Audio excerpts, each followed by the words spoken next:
Ya. Baik, selamat sore. Assalamualaikum warahmatullahi wabarakatuh. Salam sejahtera buat Bapak Ibu semuanya. Terima kasih sudah hadir semuanya. Buat Bapak semuanya yang akan menyusul juga tidak masalah. Bagi Bapak Ibu yang tidak bisa akses, mohon untuk informasikan bahwa ini di streaming ya di YouTube. Jadi nanti tinggal klik, nanti bagian atas ada tulisan live on YouTube, nanti tinggal klik, nanti ada tautannya secara otomatis. Dan kemudian yang tidak bisa hadir hari ini juga, kegiatan ini direkam dalam bentuk YouTube, kemudian nanti akan di-share melalui Facebook-nya, yaitu melalui fanpage Mageti IAGI. Nanti tinggal klik di Facebook, Mageti IAGI akan ketemu nanti linknya, insya Allah.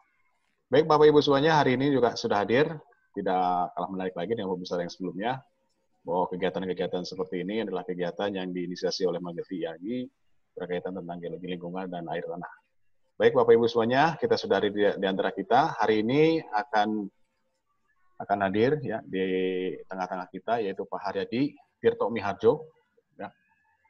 Beliau ini akan menyampaikan materi menarik juga, yaitu tentang aspek teknis pengelolaan air tanah dalam Undang-Undang Nomor 17 Tahun 2019 tentang sumber daya air. Ini kelihatan akan menarik. Jadi mudah-mudahan nanti Kang Fajar Lubis akan membantu kita dalam kegiatan moderasi atau moderator. Baik, waktu dan tempatnya saya persilahkan kepada Pak Indra Badin. Mungkin ada sedikit Pak yang ingin disampaikan kepada forum. Ya, terima kasih Kang Dani. Saya cuma ingin mengucapkan selamat bergabung di acara ini kepada sejawat semua, kepada Pak Haryadi yang akan mempresentasikan dan Pak Fajar Lubis sebagai moderator. Kali ini kita akan membahas hubungan ya Undang-Undang Nomor 17 Tahun 2019 keterkaitannya dengan aspek teknis air tanah ya.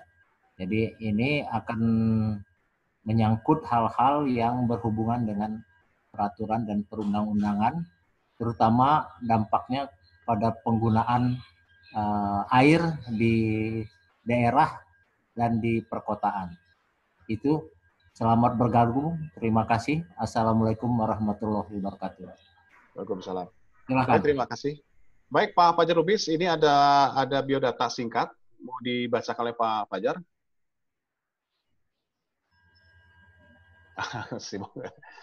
Baik Pak Fajar. Biodata silakan dibacakan oleh. Jadi baik, terima kasih Bapak Ibu sekalian. Assalamualaikum warahmatullahi wabarakatuh. Terima kasih Pak Indra. Selamat sore, salam sejahtera untuk kita semua. Jadi hari ini kita akan coba diskusi mengenai bagaimana pengelolaan lingkungan air tanah terkait dengan Undang-Undang Sumber Daya Air yang baru.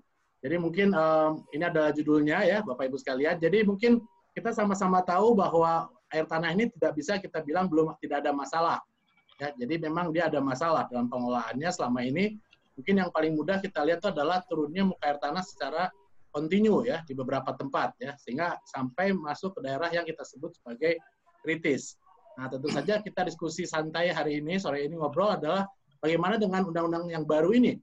Apakah undang-undang yang baru ini bisa membantu mengatasi masalah kita itu ya, jadi masalah bagaimana mengatasi supaya muka air tanah ini tidak turun terus, dan kemudian juga kualitasnya itu juga bagaimana ya, itu akan kita bahas sama-sama. Mungkin jadi nanti sebagai pemantik diskusinya adalah Pak Haryadi akan coba menggambarkan bagaimana aspek teknis selama ini, ya kemudian dievaluasi dan juga bagaimana ke depannya dengan adanya Undang-Undang Sumber Daya Air ini. Apakah undang-undang ini cukup misalnya untuk menjawab keinginan kita untuk memastikan bahwa air tanah ini harusnya sustainable, berkelanjutan ya, baik untuk anak kita maupun untuk cucu kita ya. Jangan sampai kita nanti ke depan bilang bahwa dulu di sini air tanahnya baik, dulu di sini ada air tanahnya. Ini yang mau kita hindari dan kita coba diskusikan. Jadi bagaimana, apakah undang-undang ini mampu menjawab kebutuhan ini, dan tentu saja nanti akan ada kami tunggu itu adalah masukan dan komentar dari Bapak Ibu semua. Ya, seperti itu. Jadi mungkin ini sedikit saya bacakan kurikulum vitae-nya. Ini senior saya ya. Saya belajar banyak dengan beliau Pak Haryadi ya. Pak Haryadi Tirto Miharjo, jadi lahir di Wonosobo, Jawa Tengah 1 Oktober 1954 sampai saat ini afiliasinya adalah peneliti ya di Pusat Air Tanah dan Geologi Tata Lingkungan Jalan Diponegoro nomor 57 Bandung. Pendidikannya adalah S1 Teknik Geologi ya di Universitas Gadjah Mada dan mengambil spesialis ya mengenai Hydrological Engineering dari Delft ya. Kemudian ini pengalamannya sudah tidak usah diragukan lagi ya Pak. Nanti mungkin bisa sambil kita ngobrol. Jadi mungkin ini dari saya pengantarnya, silahkan Pak Haryadi. Jadi nanti kita bisa diskusikan sambil jalan. Baik, mungkin bisa masuk ke slide-nya dan waktu dan tempat saya persilakan kepada Pak Haryadi. Silakan, Pak. Baik, terima kasih Pak Fajar. Ini yang ini share.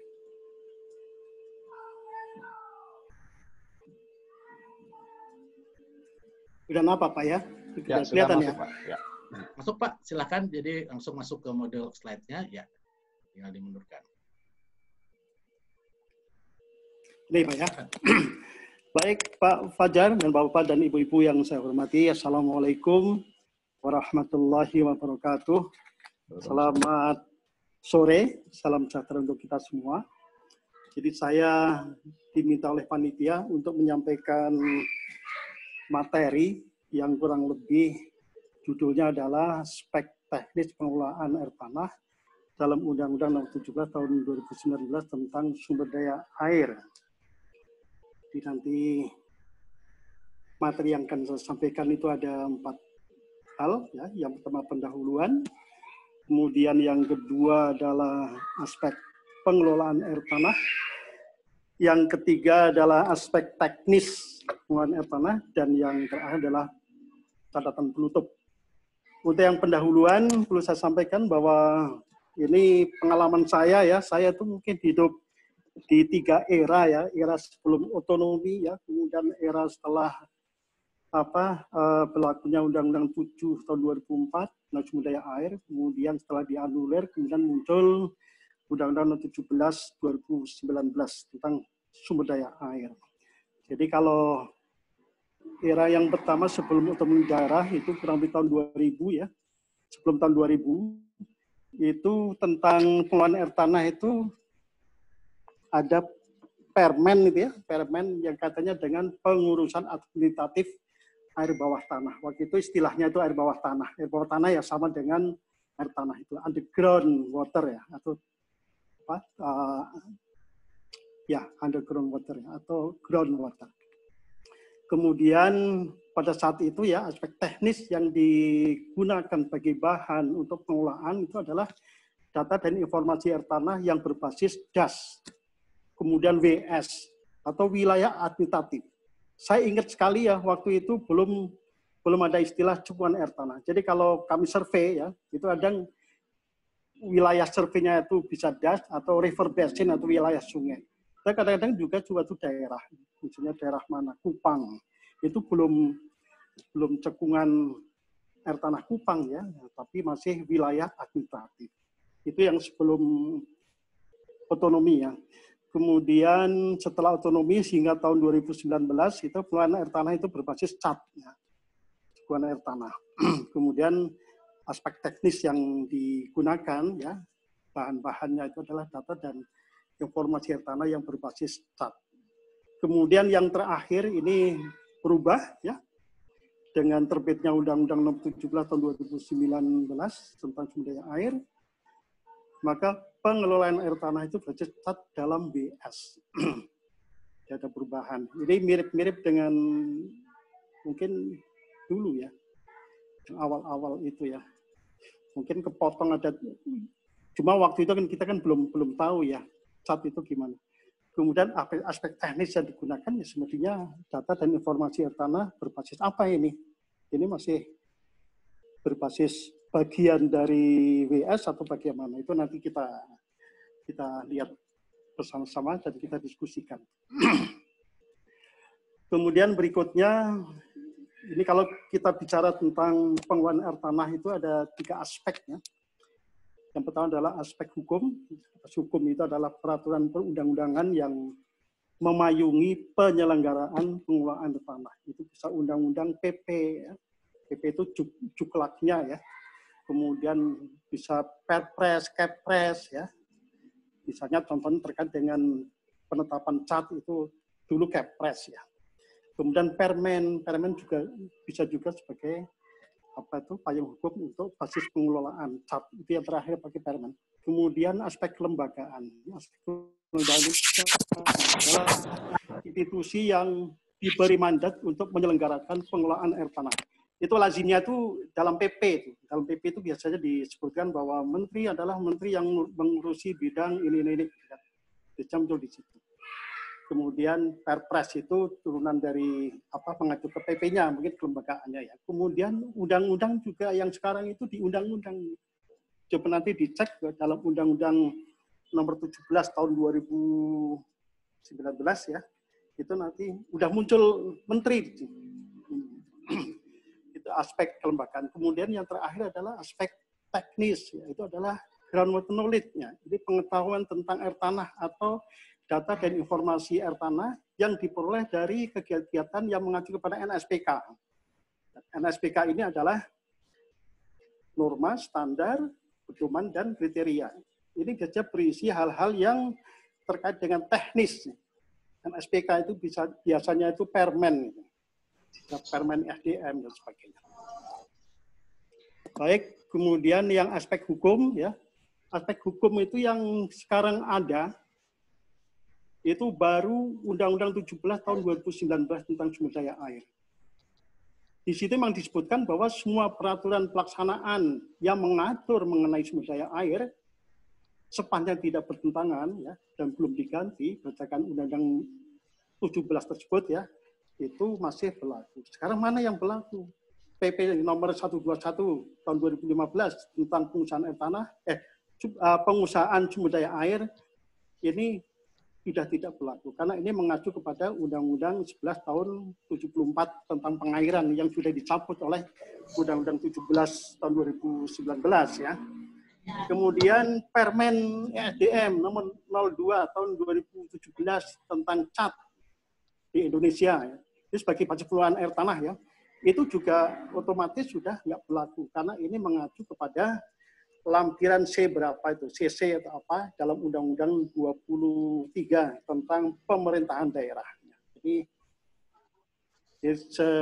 sejauh ini dasar atau payung untuk pengelolaan air tanah air itu baru dari Undang-Undang 17 ini. Kemudian berikutnya nih, ini saya mengambil dari undang-undang ini yang terkait dengan air tanah. Jadi ada di pasal mana dan sebagainya. Kemudian tentang CAT juga ada ya. Ini saya tulis semua. Barangkali nanti berguna untuk Bapak dan Ibu semua ya. Kalau ingin tahu tentang air tanah ya, di dalam undang-undang itu di pasal mana aja. Jadi definisi juga nanti kita lihat ya tentang definisi air tanah itu kan hal-hal teknis ya. Kemudian ini yang kalau nggak salah ini amanat ya. Amanat itu ada macam-macam. Ini tadi yang saya sebutkan tadi. Amanatnya banyak sekali. Amanat kalau di dalam undang-undang itu amanatnya PP itu untuk menyusun PP. Tapi semuanya itu amanat untuk menyusun PP yang terkait dengan sumber daya air. Tapi air itu termasuk air tanah. Jadi ini saya buat barangkali bermanfaat ya untuk Bapak dan Ibu semua untuk mempelajari. Ya, ini semuanya banyak yang amanat. Ini tadi yang saya sebutkan tadi bahwa Permen 02 tahun 2017 itu nggak berlaku karena ini ada pencabutan kewenangan SDM ini. Sedangkan Permen 02 itu mengacu kepada itu. Pada Undang-Undang 23. Kemudian ini resume dari tabel yang saya buat tersebut ya. Resume aspek hukum dalam Undang-Undang 17 tahun 2009 tentang sumber daya air ya. Itu amanatnya ada 18 peraturan pemerintah atau PP. Kemudian ada 2 peraturan menteri. Ini terkait dengan organisasi dan yang terkait dengan Dewan Sumber Daya Air Kabupaten Kota misalnya yang Permen PUPR ini amanatnya. Kemudian amanat penerbitan beberapa hal yang penting menurut saya itu PP tentang konservasi sumber daya air dan di sini disebutkan termasuk air tanah dalam BS yang bersangkutan ini pasal 27.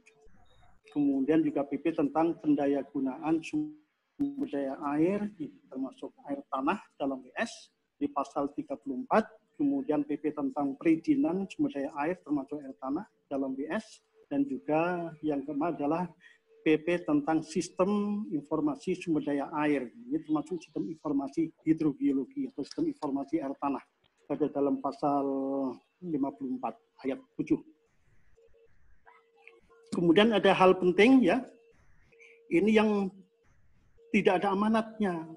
Sementara tadi saya sebutkan bahwa CAT itu sekarang tidak ada payung hukumnya. Dulu pakai Kepres 26 ya tentang penetapan CAT.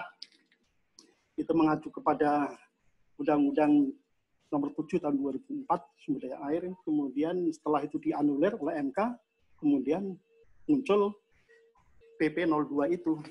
Nah, ini kan sudah tidak berlaku ya, sehingga ini gimana ini? Karena CAT itu sebagaimana di dalam penjelasannya Kepres yang dulu maupun dari itu kan ada diktum yang menyebutkan bahwa batasnya bisa berubah sesuai dengan data yang ada. Ini hal penting saya kira. Kemudian aspek kelembagaan ini saya kira masih didiskusikan antar sektor nih ya, yang terkait dengan pengelolaan sumber daya air tanah. Ini domainnya para pimpinan lah.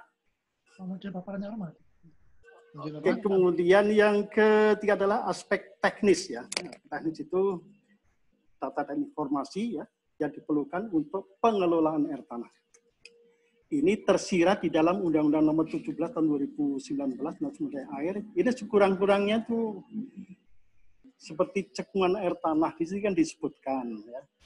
Itu harus jelas batas horizontalnya, vertikalnya atau pelamparannya, dimensinya ya. Kemudian tentang daerah imbuhan air tanah ya, dan daerah lepasan air tanah itu muncul di dalam konservasi kalau nggak salah.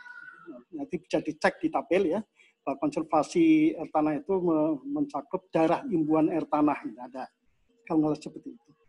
Kemudian zona potensi air tanah. Ini walaupun tidak secara eksplisit ya, tetapi ini sebagai dasar untuk menyusun zona konservasi tanah. Ini jelas ada ini. Cuma dalam CAT yang dalam WS. Kemudian sistem informasi hidrogeologi atau air tanah. Sistem informasi air tanah. Kemudian ini aspek teknisnya ya, barangkali bisa kita sampaikan yang lebih lanjut. Ini tadi di dalam Undang-Undang 17 itu disebutkan ya, divisinya seperti itu. Sedangkan kita tahu kalau orang yang bergerak di bidang air tanah itu tahu sekali bahwa pengertian teknisnya itu beda. Jadi pengertian yang ada di dalam peraturan undangan itu beda dengan yang teknis. Kalau yang teknis itu semua air yang terdapat dalam lapisan pengandung air di bawah permukaan tanah. Dan ini termasuk mata air ya. Jadi mata air termasuk air tanah. Kemudian sedangkan di dalam pengertian peraturan undang-undangan itu yang ada di dalam Undang-Undang 17, kemudian 7 yang dianulir ya, kemudian PP-nya ya, kemudian permennya. Ini sama ininya ya, karena ini acuannya kepada Undang-Undang 17 ya. Nah, itu air yang terdapat dalam lapisan tanah atau batuan di bawah permukaan tanah. Dan mata air tidak termasuk dalam air tanah.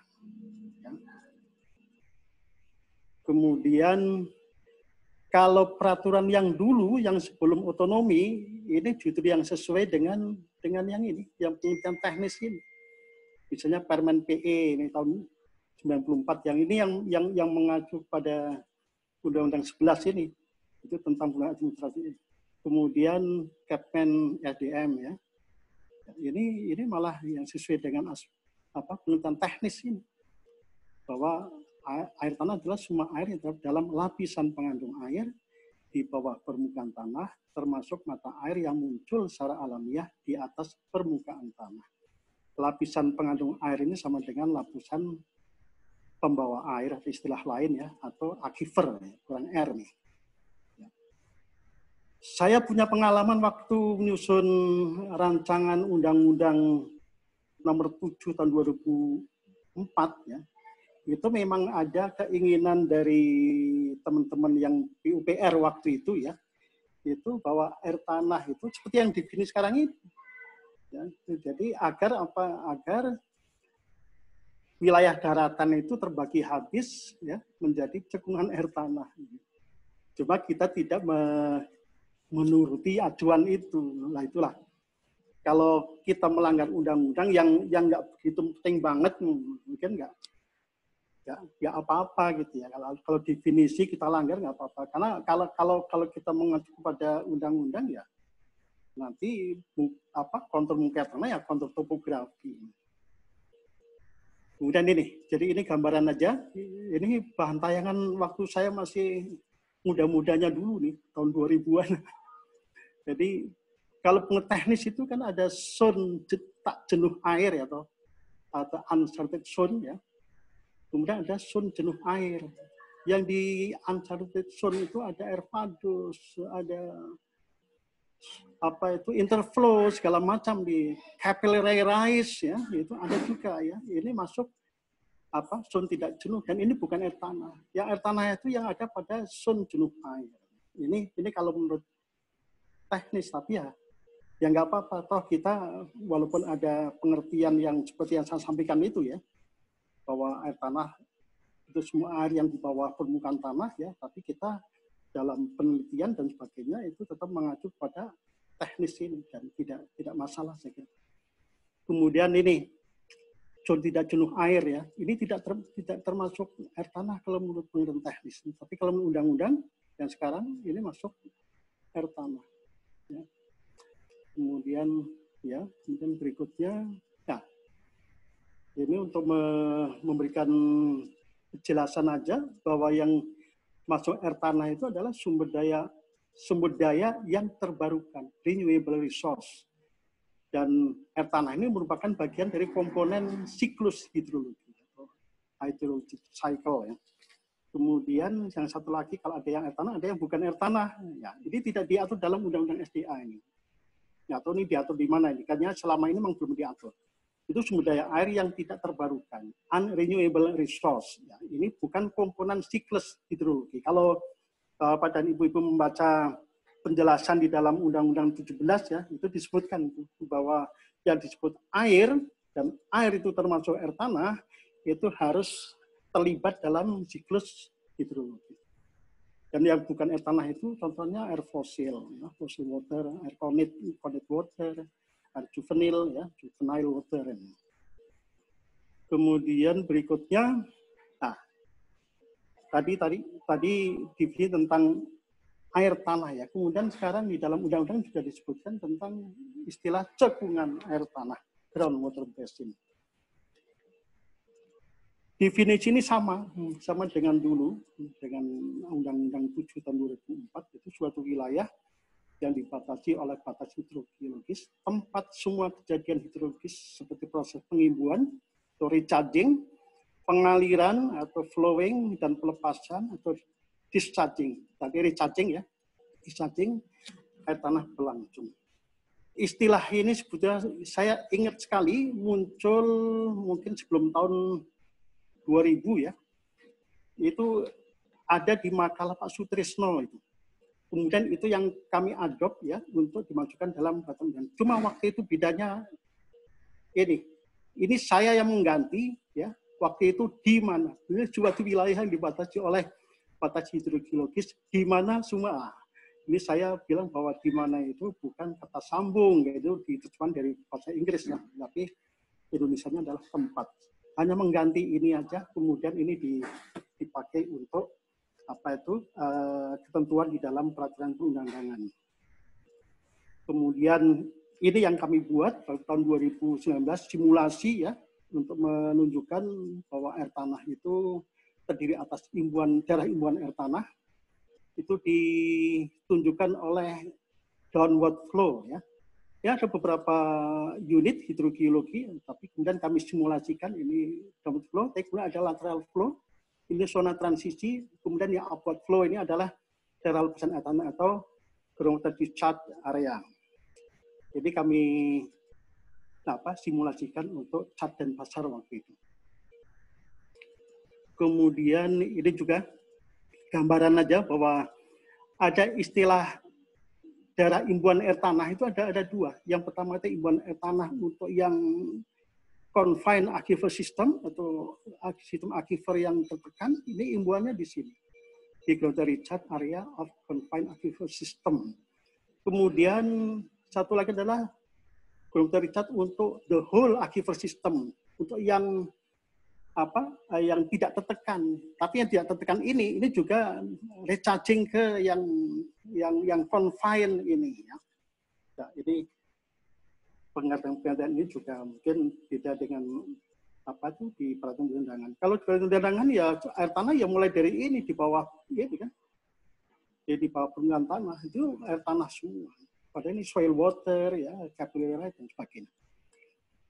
Bila ini cukupan air tanah itu menurut Shibasaki ya, itu kalau kita memiliki interpretasi hanya sedalam ini ya, dan ini katakanlah grup A ya, padahal di bawahnya itu masih ada aquifer, maka ini sebetulnya subbasin. Yang di bawahnya juga subbasin. Subbasin A, subbasin B, kemudian gabungan dari dua subbasin disebut groundwater basin. Jadi groundwater basin itu dibatasi oleh ini alas ya, alas aquifernya, batuan yang dekat air. Kemudian ini yang dulu kami pakai. Kebetulan saya sebagai ketua tim untuk SNI itu dan pedoman waktu itu ya, untuk penyelesaian batas, itu yang kami adopt dari Bonstrang. Jadi untuk batas cukupan air tanah itu ada beberapa batas ya, ada flow control boundary, ini internal no flow boundary, ya. Nah, ini eksternal masa, yang ini adalah internal no flow boundary, ini adalah free surface, ya. Ini adalah untuk sistem aquifer yang tidak tertekan. Ini adalah basin, groundwater basin ya. Jadi waktu itu ada yang bilang bahwa itu hanya untuk batas model atau model area. Saya bilang bukan, ini judulnya different type of groundwater basin boundaries. Jadi ini bisa dikatakan sebagai patokan untuk menentukan batas cukupan air tanah. Kemudian berdasarkan ini ya kemudian kami membuat pedoman untuk tentang batasnya itu. Nah, ini yang bedanya di sini ada key out ya. Ini ada aquifer 1, aquifer 2, aquifer 3 dan 4. Kalau key out ini kecil sekali atau kurang dari 10% dari total key di sini atau di sini, maka ini sebagai batas. Ya. Kemudian ini juga nih, ini key end ya. Key end itu kalau key end-nya itu kecil sekali, kurang dari 5% ya, bukan 10%, 5%, maka ini sebagai batas. Kalau lebih dari 5%, maka ini satu cekungan dengan ini. Ini yang digunakan untuk menentukan batas cekungan air tanah yang tertera di dalam baik Kepres 26 tahun 2013 misalnya, dan juga Permen 02 tahun 2000 tahun berapa ya? 2017 ya. Atau 19, saya lupa itu. Jadi ini adalah dasar yang digunakan. Kemudian ini salah satu contoh yang menentukan batas cukupan air tanah untuk Jakarta. Ya. Jadi di Depok, karena seperti ini kurang lebihnya. Ini nih. Jadi KN-nya itu waktu itu telah dihitung bersama Pak Smith ya, dari CTA 40 ya. PGR ini hanya 1,3 juta meter kubik per tahun dibandingkan dengan total flow yang di sini yang sekitar 700 juta ya. Jadi ini sangat kecil sehingga ini dipakai sebagai batas cekungan dengan cat Depok cat Bogor misalnya yang sebelah selatan. Kemudian ini kenapa sungai dipakai? Sungai bisa dipakai apabila ini river bed-nya, thickness-nya itu sangat kecil, kurang dari 5% dari total thickness ini. Ini adalah maximum thickness-nya. Ini bisa dipakai. Jadi karena di sini ada sungai bisa dipakai sebagai ini. Cuma memang ada masalah di sini. Di sini itu cukup tebal ya, tapi kita pakai ini. Ini kita pakai streamline boundary. Ini non permanen sebetulnya ya.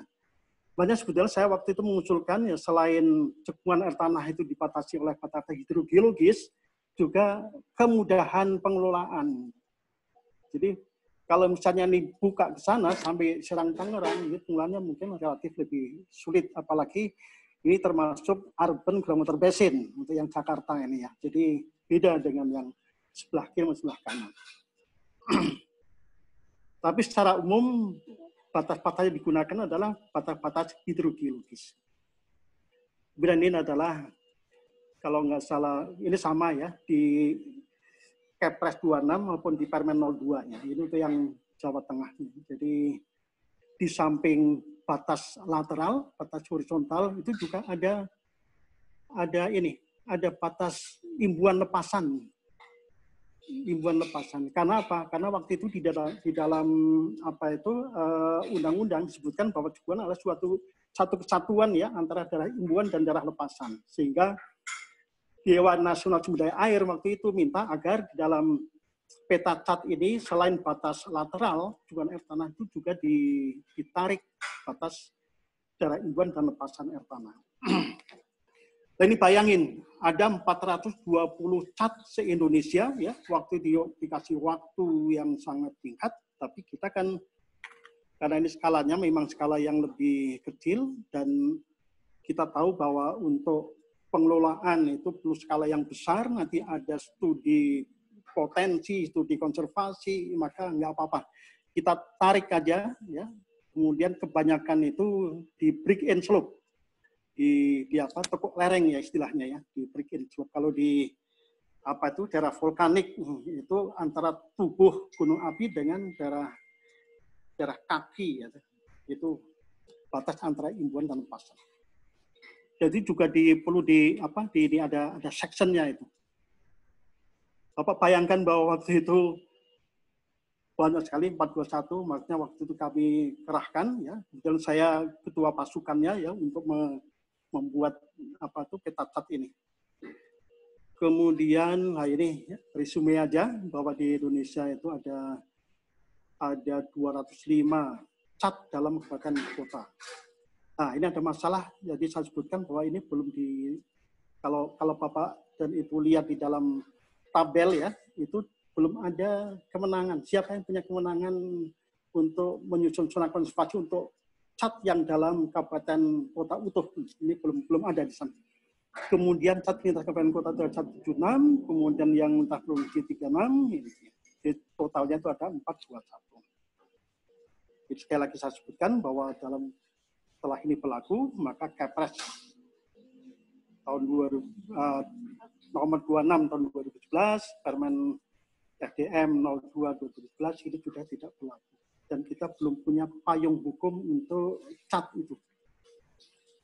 Kemudian, ya ini tadi sudah saya sebutkan ya, bahwa ada diktum yang menyebutkan bahwa cat itu jadi tinjau kembali, berdasarkan perubahan fisik. Dan dianggap bahwa cat itu 421 itu sudah fix, sudah nggak bisa berubah-ubah.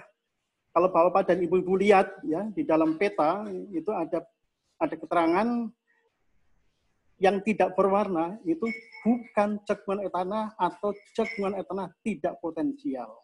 Jadi waktu itu kan lebih banyak tes tadi ya, mana kira yang potensial, mana ini dasarnya terutama dari peta hidrogeologi.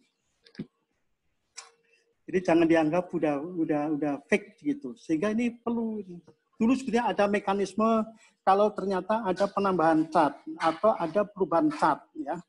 Ada mekanisme bagaimana mengubahnya. Saya waktu mengusulkan agar diubah cukup dengan permen.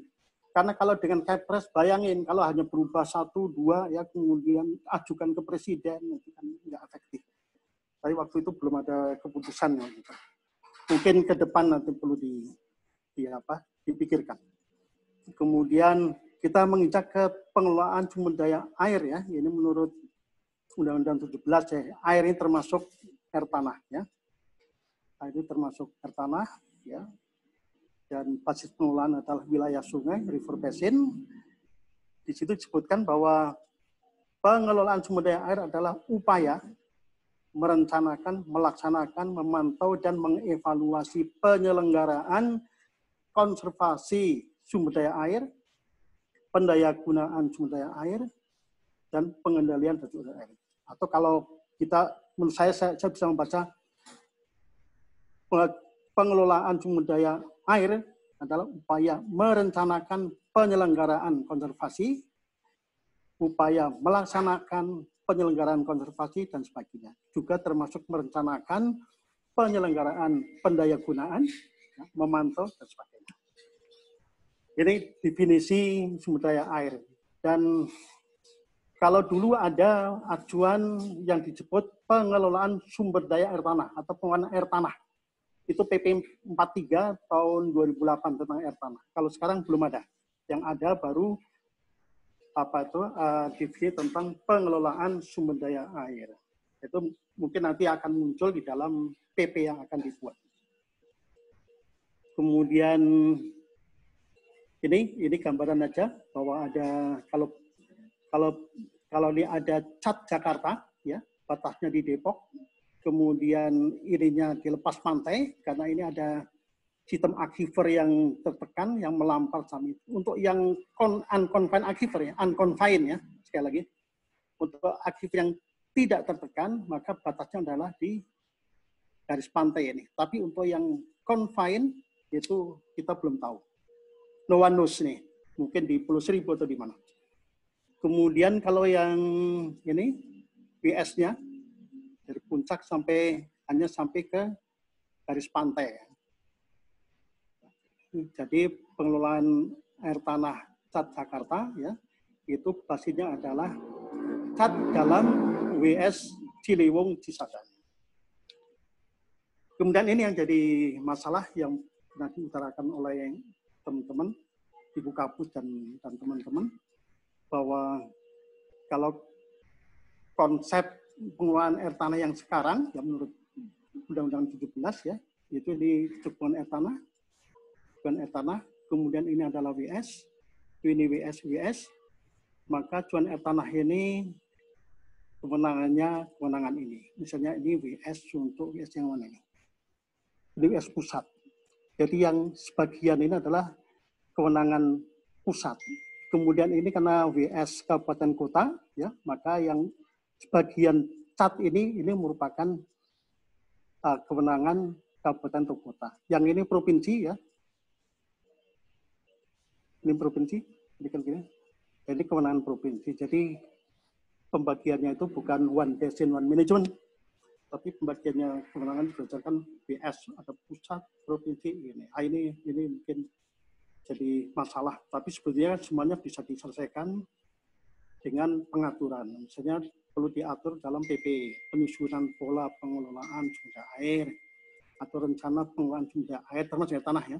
Kemudian program pengelolaan sumber air, rencana kegiatan pengelolaan. Di situ mungkin bisa aja kan di dalam PP itu mengamanatkan, misalnya kalau di cat seluas gini, kemudian lebih banyak ke kabupaten kota, oke lah yang bikin peta ini, peta zona konservasi kabupaten kota. Bisa saja seperti itu kan. Itu tergantung nanti kesepakatan di dalam PP-nya itu sendiri. Kemudian ini saya ingat jadi sosialisasi tahun 2000 setelah otonomi daerah. Waktu itu kami menyampaikan ke daerah bahwa budget pengolahan itu bukan administrasi, tapi juga air tanah. Bayangkan kalau administrasi ya, misalnya ini juga air tanah. Ada kabupaten A, kabupaten B, ya. Ini daerah imbuan, ini batas ya, imbuan, ini lepasan.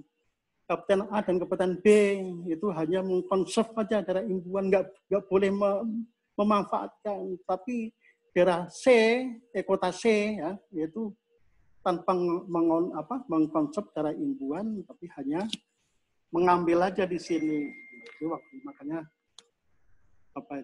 perlu batas atau perlu basis pengelolaan berupa cat ini.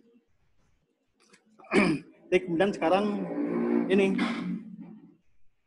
hampir sama kan? Ya, jadi ini hampir sama dengan administrasi kan yang memotong-motong. Oke.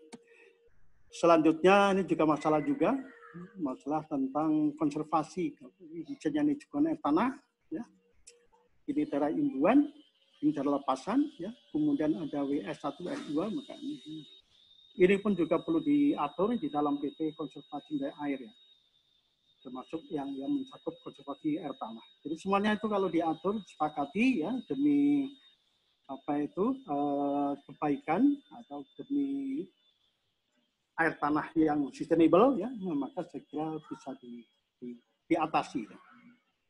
Sekarang kita belum bisa bicara apa-apa karena kan belum ada pengaturan ya. Setelah pengaturan pelaksanaan nanti kan bisa kita nilai apakah memburuk atau sama aja dengan konsep dulu dan sebagainya. Kita kan belum bisa menilai apa-apa.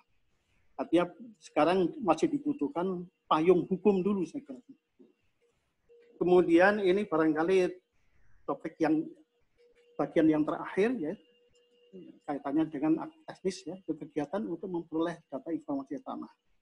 Jadi sebagai bahan penyusunan rencana pengelolaan tanah itu dapat dilakukan dengan kegiatan inventarisasi air tanah, kemudian penetapan zona konservasi air tanah.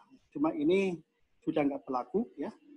Itu nanti akan diatur di dalam PP tentang konservasi. Ya mungkin mengamanatkan kepada menteri atau menteri mana ya yang diamanatkan untuk membuat permen ya tentang pedoman penetapan zona konservasi air tanah. Jadi ada pemetaan ya, jadi baca SNI. Kalau SNI itu dan panduan teknis ini saya kira ini aman ini kan. Bukan payung hukum ya, tapi hal-hal yang kaitan dengan teknis. Penyelidikan konservasi maksudnya, ini SNI nomor sekian. Juga panduan teknis pengelolaan air tanah. Ini saya kira bisa dipakai ya, kalau hal yang teknis. Penelitian apalagi itu kan, metodologi itu makin berkembang ya. Eksplorasi, ini ada buku panduan itu juga sebagai dasar.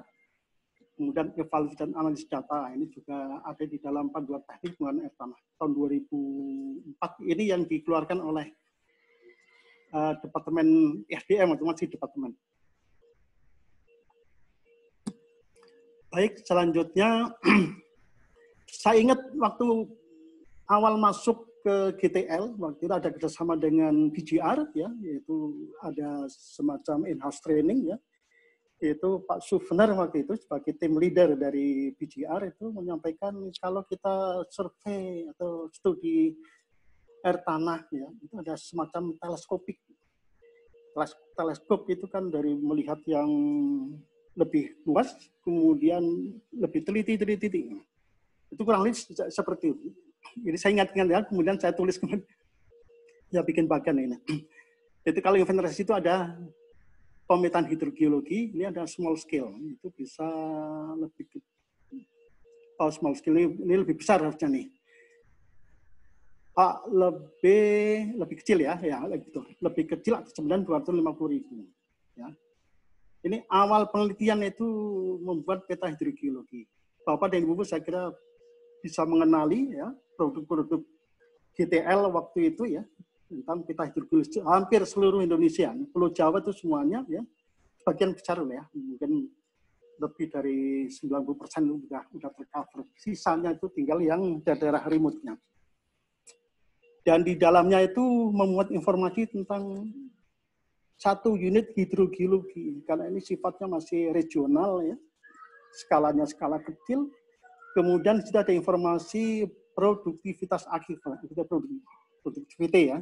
Kemudian ada estimasi well yield, debit, misalnya di daerah yang biru nanti ada contohnya, itu debit yang bisa dihasilkan dari sumur sekian. Udah ini tujuannya untuk regional planning, ya, jadi planning regional. Tapi ini bisa juga in case tidak ada peta-peta yang skala besar yang sudah dibuat, ya, sementara ada permintaan permohonan pengambilan air tanah, ya, untuk rektek dokumen teknis. Itu bisa jadi untuk dokumen teknis QAP itu pengambilan air tanah. Jadi bisa aja nih itu sebagai semacam estimasi aja berapa yang bisa diberikan. Misalnya di dalam peta hidrogeologi yang skala skill itu ya, itu misalnya debitnya bisa mencapai 5, ini kasih aja misalnya 1 atau gimana, itu tergantung kita.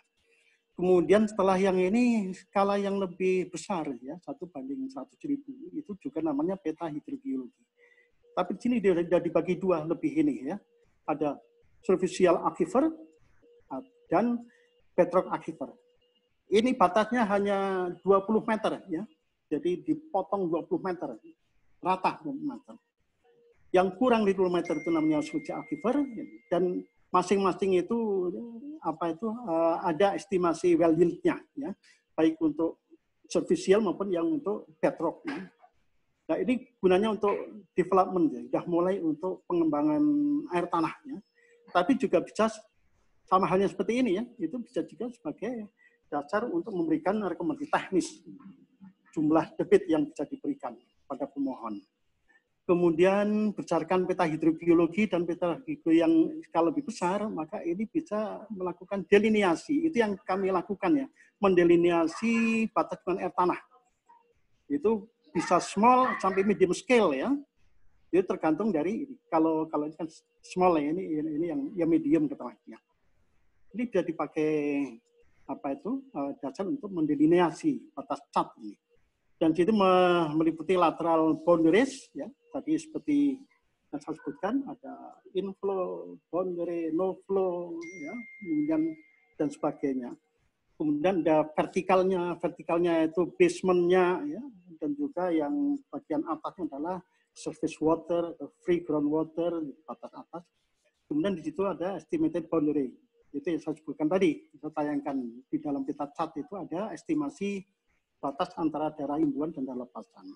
Dan ini digunakan sebagai basis pengelolaan air tanah ini ya, secara teknis ya, bahwa cat itu sebagai basis pengelolaan air tanah. Ya dari delineasi ini cat, setelah kita tahu cat, maka cat itu kemudian kita lakukan suatu penelitian disebut penelitian atau penyelidikan potensi air tanah ya.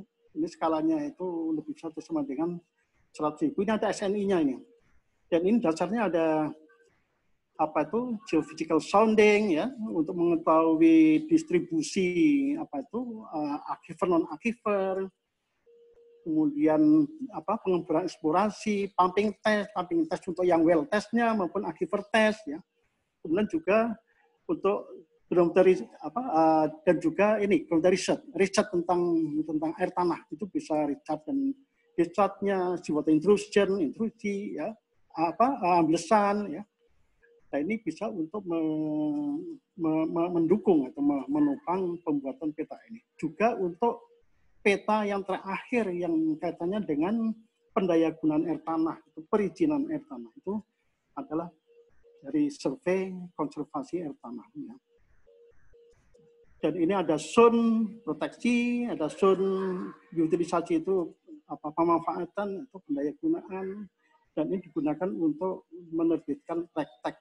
Untuk tadi yang sebelumnya itu ya, ini untuk aquifer sistemnya, ini sudah mulai, kalau yang di atas ini satu sistem, kalau ini sudah dibagi-bagi, mungkin ada 3 sistem atau 4 sistem ke Jakarta itu kan, unconfined, confined atas, tengah, bawah, itu sudah harus diketahui. Kemudian ada parameter untuk masing-masing sistem aquifer itu parameternya gimana. Kemudian kuantitas dan kualitasnya untuk peruntukan tertentu, misalnya untuk air minum ya. Kemudian sudah mulai ada batas yang ditentukan lebih kualitatif ya, lebih teliti dibandingkan dengan batas imbuhan dan lempasan yang ada di dalam peta cat yang tadi. Kalau di sini itu harus sudah mulai. Ini untuk development, untuk recommendation. Kemudian contoh ini ya, ini contoh untuk ini adalah peta hidrogeologi lembar Jakarta ya, lembar Jakarta. Ini dianggap satu sistem. Ini warna biru adalah untuk aquifer yang antar butir, pasir, ya, kemudian gravel, ya, yang loose atau semi consolidated material ya, itu warna dasarnya biru. Ini adalah daerah yang memiliki produktivitas aquifer yang paling tinggi. Debitnya bisa mencapai lebih. Ini dibuat tahun berapa ini? Jadi kondisi pada saat itu. Kalau sekarang kan sudah banyak dimanfaatkan sehingga debit yang diizinkan tidak sesuai dengan angka yang ada di dalam peta hidrogeologi ini. Kemudian ada juga untuk yang daerah vulkanik. Vulkanik itu mix ya, atau campuran antara sistem aquifer celahan dengan dengan intergranular ya. Ini warna base-nya ya ini adalah warna hijau ya.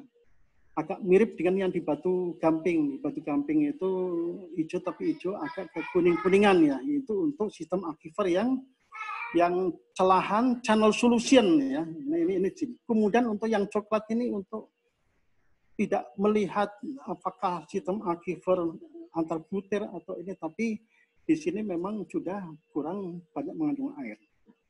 Daerah puncak itu daerah yang tidak ada airnya secara ekonomis ya. Jadi unexploitable groundwater province ya, daerah yang tidak dapat dieksploitasi secara ekonomis.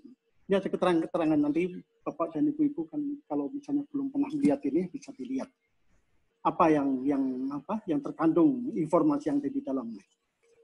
Kemudian ini tadi sudah sebutkan regional planning, estimasi build-up dan sebagainya. Kemudian ini peta hidrogeologi yang skala 100.000. Ini untuk yang superficial, atau yang kedalamannya itu kurang dari 20 meter ya. Jadi jadi bagi-bagi. Jadi bagi-bagi. Ini ada istilah, kalau Bapak dan Ibu lihat nanti ada istilah luah. Ini masih pakai luah. Luah itu debit. Luah itu istilahnya Pak Purbo itu. Jadi luah itu debitnya. Discharge. Ini kemudian yang ini untuk yang bedrock. Bedrock ini mempunyai sistem yang atau karakteristik yang berbeda-beda. Ada penjelasannya di sini. Jadi di sini sudah ada informasi mengenai berapa luah atau debit yang bisa dihasilkan. Kemudian ini adalah peta potensi tanah Jakarta. Jadi ini dibuat case study waktu itu saya dengan teman-teman ya waktu itu membuat case study karena Jakarta belum pernah dibuat peta potensi air tanah. Ayo kita buat berdasarkan data yang ada kan. Ini ada keterangan mengenai sistem aquifernya tidak tertekan. Cuma kita membagi dua, tidak tekan dan tertekan. Tidak dibagi-bagi lagi, yang tertekan itu menjadi atas, tengah, bawah, tidak. Ini ada informasi kedalaman, ya. Kemudian debit optimum depth itu adalah debit yang diperoleh apabila muka tanah diturunkan dari kedudukan mula-mula sampai ke batas bawahnya, kritikalnya. Ini di peta potensi itu seperti itu. Sedangkan di dalam peta ini, peta konservasi, dasarnya itu dari peta potensi, debit optimum, tadi bagi-bagi lagi. Kalau yang aman itu apabila hanya turun kurang dari 40 meter, 40 sampai 60 itu rawan ya. Kemudian yang kritis itu apabila sudah turun sampai 80 meter. Rusak itu kalau sudah melebihi 80 meter dari total drawdown ya. Total drawdown itu antara muka tanah awal sampai critical levelnya. Critical level itu kalau yang unconfined itu kurang lebih 60% dari total thickness, tapi kalau untuk yang confined itu sampai ke batas bawah dari sistem aquifer. Ya.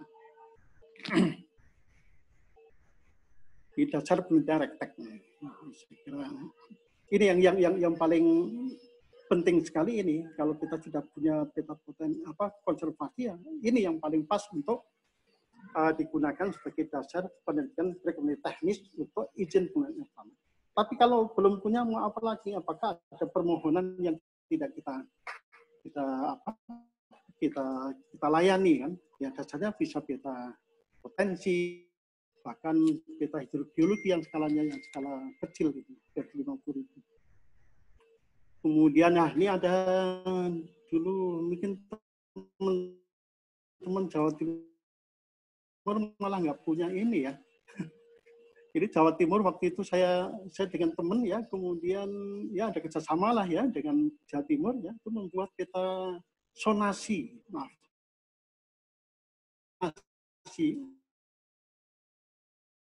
untuk daerah imbuannya. Daerah imbuannya itu kita sonasi, kita bagi ya.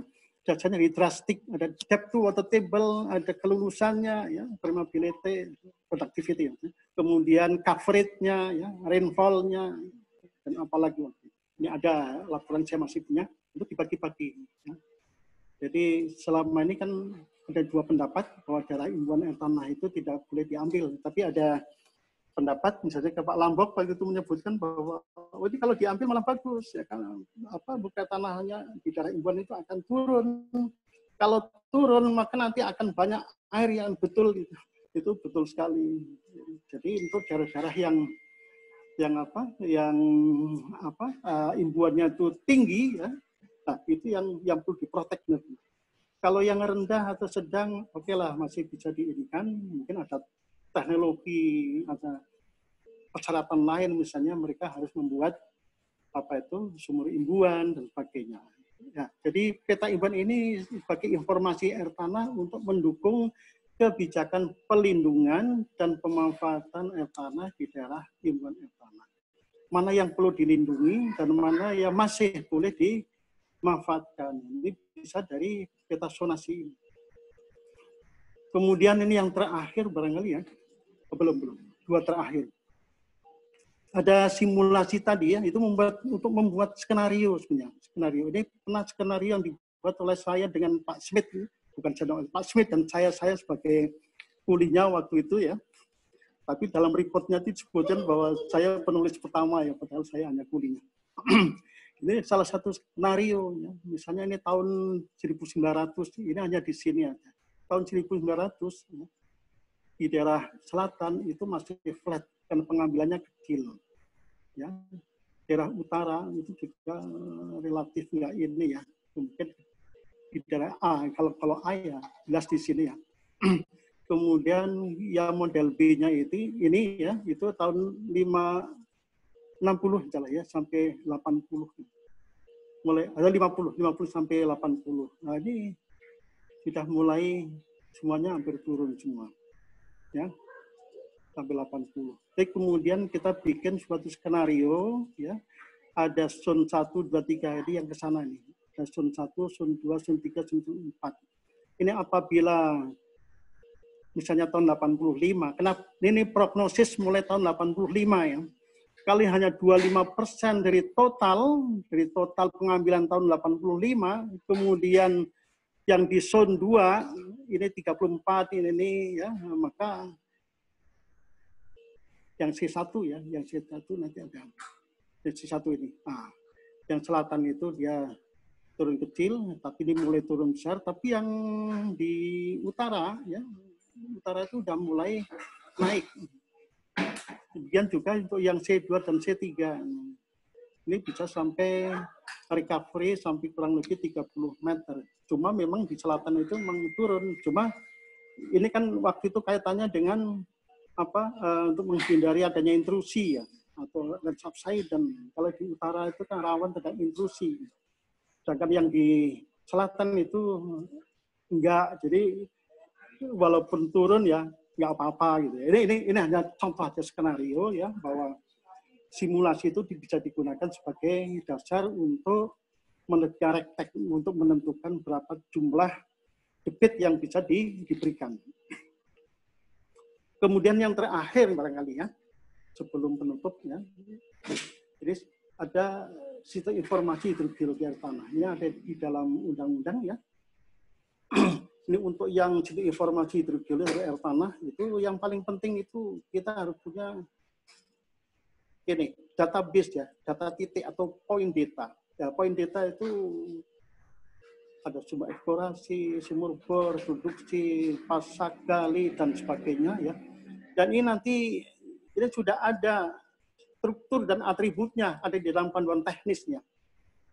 Jadi untuk eksplorasi ada hal yang katanya administratif, ya, informasi administratif, ada yang teknis, itu apa aja, ini sudah ada semua ini. Kemudian untuk data yang spasial, ya, ini ada peta hidrogeologi, peta keberagaman air tanah, peta potensi air tanah, peta konservasi air tanah, peta kualitas, dan sebagainya ya. Ya, ini sudah ada struktur dan atributnya, saya kira sudah ada, dan ini yang digunakan oleh DTL ya untuk membuat tim informasi ya. Saya terakhir nggak melihat bagaimana perkembangannya. Dan ini harus web based ya, harus berbasis web ya. Kalau dulu yang kami buat dengan Pak Heru waktu itu ya, dan UGM tahun berapa, itu sudah mau menuju ke web based waktu itu, tapi kemudian selanjutnya dilanjutkan. Masih ada waktu, Pak? Halo? Halo? Silakan Pak, lanjutkan aja. Penutupnya, silakan Pak. Masih ya, yang catatan penutup. Yang pertama adalah payung hukum, bisa berupa PP 9 air, diperlukan untuk melaksanakan kegiatan perencanaan penggunaan air tanah. Karena ini hal yang teknis, maka ini kaitan dengan perencanaan penggunaan air tanah. Terutama terkait dengan kewenangan penentuan dan penetapan CAT sebagai basis pengelolaan air tanah dalam WS. Ini mau siapa ini? Apa seperti yang tadi saya sampaikan, ya, atau mungkin oleh suatu institusi tersendiri ya yang bisa mensupport ke sana. Misalnya ini seperti waktu presentasi dengan Bappenas waktu itu yang Bu Andiani itu ada semacam saran bahwa keluar dari IADM kemudian bikin badan geologi di bawah presiden. Nah itu nanti bisa lebih leluasa untuk seperti itu. Kemudian yang kedua, kewenangan penentuan dan penetapan zona konservasi CAT secara utuh. Ini jadi perlu diatur juga. Apakah pemerintah pusat atau bagaimana? Kemudian yang kedua, ini diusulkan dibentuk institusi baru yang memiliki tugas antara lain melaksanakan kegiatan inventarisasi tanah berbasis CAT secara utuh untuk mendukung sektor yang memiliki kewenangan pengelolaan sumber air, termasuk air tanah. Misalnya badan geologi yang berada di bawah presiden. Ini sebelum ada saran dari Bappenas waktu itu, saya sudah punya pikiran seperti ini. Hanya ingat dulu pernah diwacanakan ya, itu pernah yang poin ini pernah diwacanakan sudah lama sekali ya. Setelah waktu Pak Acet menjadi dirjen PSDM waktu itu. Ini perlu diperlukan payung hukum, undang-undang kegugian atau kebumian, seperti yang telah diwacanakan sejak beberapa dekade yang lalu. Saya kira itu Pak Fajar dan Bapak Ibu semuanya. Ini hanya sharing aja, ya. Nanti mungkin bisa kita diskusikan. Ada hal yang mungkin tidak pas yang saya sampaikan, ya. Mungkin perlu dibetulkan. Saya kira itu. Terima kasih. Assalamualaikum warahmatullahi wabarakatuh. Waalaikumsalam warahmatullahi wabarakatuh. Baik, terima kasih. Kita kasih aplaus ya ke Pak Riyadi. Wah, luar biasa presentasinya, Pak. Aplausnya di rumah masing-masing aja. Baik, jadi terima kasih Pak Riyadi. Ini menarik sekali ya. Ini stop share ya Pak, maaf Pak. Stop share ya. Pak. Di stop dulu biar kita kelihatan semua. Baik. Baik, jadi sebelum kita mulai sesi tanya-jawab, Bapak Ibu sekalian, izinkan saya membuat resume sedikit. Jadi terkait dengan Undang-Undang Sumber Daya Air yang baru ini, untuk air tanah ini adalah yang menarik ya. Jadi bahwa ini kembali ke era yang dahulu lagi ya, kembali ke era wilayah sungai. Di mana kita tahu bahwa wilayah sungai ini punya banyak masalah di dalam pengelolaan air tanah. Bukti-buktinya cukup konkret ya. Dan kebetulan ini yang berbicara Pak Riyadi ini hidup di zaman itu. 3 era ya Pak Riyadi ya.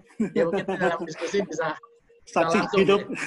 Ya, jadi wilayah sungai kita tahu ini bermasalah, kita buat cekungan air tanah. Sebenarnya cekungan air tanah ini mulai ada perbaikan, yang mungkin dalam diskusi bisa kita lihat, tiba-tiba kembali lagi ke dalam wilayah sungai. Cuman catatannya adalah cekungan air tanah di dalam wilayah sungai. Ini diskusi yang sangat menarik sebenarnya nanti kalau bisa dilihat. Kemudian kita lihat di Undang-Undang Sumber Daya Air ini ada 3 komponen yang harus kita lihat. Yang pertama itu adalah komponen hukumnya, kemudian yang kedua adalah komponen kelembagaannya, dan yang ketiga adalah teknisnya. Hukumnya kita sama-sama tahu bahwa PPPP-nya belum turun, ya Bapak Ibu sekalian, belum ada PPPP-nya. Jadi saya yakin ya, yang hadir di sini adalah para pejuang air tanah. Ini luar biasa, Pak Indra, 100 orang Pak yang hadir full dari awal sampai akhir, dan dari Sabang sampai Merauke, bahkan dari Brunei juga ada. Saya lihat tuh tadi ada yang dari Maluku, ada yang dari Lombok Timur, Pak Riyadi. Wah, ini ramai diskusinya. Malah banyak yang nggak kebagian minta link YouTube-nya. Jadi ada di link YouTube ya dan direkam. Jadi bisa dilihat di sini. Jadi terima kasih atas atensi yang begitu besar dari Bapak Ibu sekalian. Jadi balik lagi Bapak Ibu sekalian, tadi kita sudah sama-sama tahu bahwa untuk hukumnya itu adalah masih perlu peraturan pemerintah lebih lanjut. Ini mungkin yang harus kita kawal baik-baik kalau menurut saya Bapak Ibu sekalian. Nanti dalam diskusi pertanyaan kita bisa lihat. Kemudian kelembagaan, ini juga masih didiskusikan. Ini juga bisa dilihat di sana. Kemudian yang ketiga ini adalah teknis. Nah ini yang menarik Bapak Ibu sekalian. Jadi kalau kita lihat di dalam teknisnya, ini adalah ada secara kajian ilmiah, secara ilmu hidrogeologi yang sama-sama kita pahami, ini ada beberapa yang kontradiksi dalam undang-undang daya air ini. Misalnya mengenai definisi air tanah, Bapak Ibu sekalian. Jadi kita tahu bahwa air tanah itu adalah per definisi dalam kajian ilmiah itu adalah air yang berada dalam kondisi jenuh di bawah permukaan, lapisan akuifer dalam kondisi jenuh. Jadi zona Vados yang tadi dibicarakan oleh Pak Haryadi itu tidak masuk sebenarnya ke dalam undang-undang ke dalam definisi air tanah yang perlu dikonservasi di sini. Kenapa ini jadi krusial? Ini mungkin dari Dr. Heru, nanti saya minta tanggapannya Pak Heru. Karena kalau kita nanti bicara pajak air tanah, bagaimana dengan air yang di zona tidak jenuh ini? Apakah ini akan dipajak atau tidak? Ini akan memukul sektor pertanian, Bapak Ibu sekalian. Pertanian semua, mereka kan memakai air yang tidak jenuh. Zona Vados itu bukan di default dari pemakaian untuk air bersih. Tapi itu dipakai juga. Apakah ini akan masuk atau tidak? Ini adalah satu diskusi yang menarik. Kemudian dalam Undang-Undang Sumber Daya Air ini juga yang dijelaskan hanya untuk air meteorit. Jadi air yang berasal dari siklus hujan. Tadi sudah di-note dengan baik oleh Pak Haryadi. Jadi bagaimana dengan air-air yang tidak masuk dalam siklus air hujan? Ini akan sangat berpengaruh kalau kita yang dari teman-teman dari geologi, ahli geologi Indonesia ini, proses dewatering misalnya Pak. Kemudian proses dari migas, air formasi, gitu Pak, air konat, ini kan masuk ke sini semua. Bagaimana? Apakah ini perlu undang-undang sendiri untuk mengatur hal yang kayak gini? Harusnya kan tidak perlu ya menurut saya. Jadi ini menurut saya. Jadi tapi silakan dari Bapak Ibu sekalian. Jadi undang-undang ini sangat fokus pada yang meteorit saja, kebutuhan air baku. Padahal kalau kita bicara air tanah, itu bukan cuma ada yang meteorit. Ya, ada sistem air tanah yang lain, dan yang pelan atau pasti, ini juga akan bersentuhan dengan kebutuhan kita sebagai manusia. Ini mungkin beberapa catatan dari saya yang cukup menarik. Ya. Jadi mungkin saya tidak mau berpanjang lebar dulu. Ini baru pemantik, silakan nanti akan diskusikan. Jadi kita akan masuk ke sesi tanya-jawab. Ya, Pak Haryadi. Hanya mungkin sebelum sesi tanya-jawab, ini ada yang sudah dari awal ngacung tangan ini ya. Dr. Heru dari UGM. Silakan Pak Heru, ada yang mau ditambahkan atau ada yang mau ditanyakan langsung? Silakan, Heru. Tambahin aja, jangan tanya. Selamat sore. Selamat sore. Suara saya bisa diterima ini? Jelas, jelas Pak. Jelas sekali Pak Heru, silakan. Baik. Mohon maaf, saya tidak pakai video karena belum mandi ini. Ketahuan Pak. Pantesan mambu. Terima kasih Pak semuanya, selamat sore. Jadi salah satu media ini bagus sekali. Intinya saya begini, saya tidak tanya, hanya ingin menambahkan aja Pak. Jadi yang pertama adalah tadi sebenarnya sudah banyak disampaikan Pak. Yang pertama aspek kita, aspek pengelolaan itu kan teknis. Tadi Pak Haryadi teknis. Nah sekarang teknisnya itu sudah nggak karu-karuan, nggak terpenuhi. Tadi sudah disampaikan itu teknisnya nggak karuan, sebetulnya aspek kelembagaan ke depan dan hukumnya juga nggak akan karuan itu. Ini sudah disampaikan Pak Fajar ya, teman-teman semuanya dari bahwa air tanah hidrogeologi itu hilang. Rohnya teknis itu sudah, maka teknis sudah dilanggar undang-undang ini. Maka ke depannya aspek kelembagaan dan aspek hukum itu akan berantakan. Ini susahnya pada saat berbicara undang-undang tadi sudah disampaikan, saya nggak akan memperdalam lagi. Jadi intinya sebetulnya aspek teknis inilah yang pertama dulu, kemudian hukum dan kelembagaan itu akan mengikuti. Nah, terus definisi tadi sudah berkali-kali itu ya. Jadi definisi air tanah itu namanya zona jenuh itu harus ada. Itu anak SD aja sudah diajari. Anak SD itu sudah diajari. Air tanah itu harus ada kota zona jenuh air, tapi di undang-undangnya malah nggak ada itu ya Pak Haryadi ya. Ya itu, iya, betul. Itu kan repot itu. Jadi sudah dilanggar. Terus yang kedua, ini berikutnya cepat aja lah. Yang berikutnya adalah tadi air yang tidak terbarukan, tidak ikut. Loh, ini air yang justru air tanah yang harus ikut itu banyak yang tidak ikut di dalam meteoric water. Misalnya yang kita sebut sebagai silent groundwater. Silent groundwater itu justru yang paling banyak potensinya, dan itu sudah dieksploitasi hancur-hancuran. Nah, kalau kita yang diatur cuman yang yang ikut meteoric water, berarti yang dalam-dalam itu nggak akan dikelola yang disampaikan Pak Fajar dan juga Pak Andreas tadi. Nah, ini undang-undangnya salah lagi ini. Muradul. Terus kemudian mata air tidak masuk AT. Ini dari dulu itu. Mata air itu namanya dari anak SD. Itu mata air. Air yang keluar itu adalah air tanah.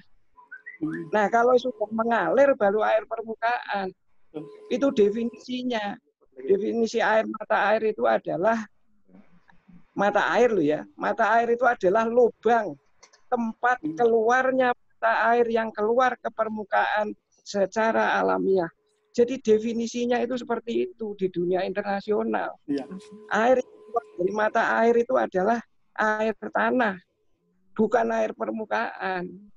Nah, kalau sudah mengalir lah itu baru air permukaan.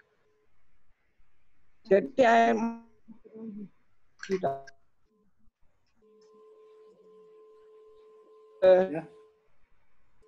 bulan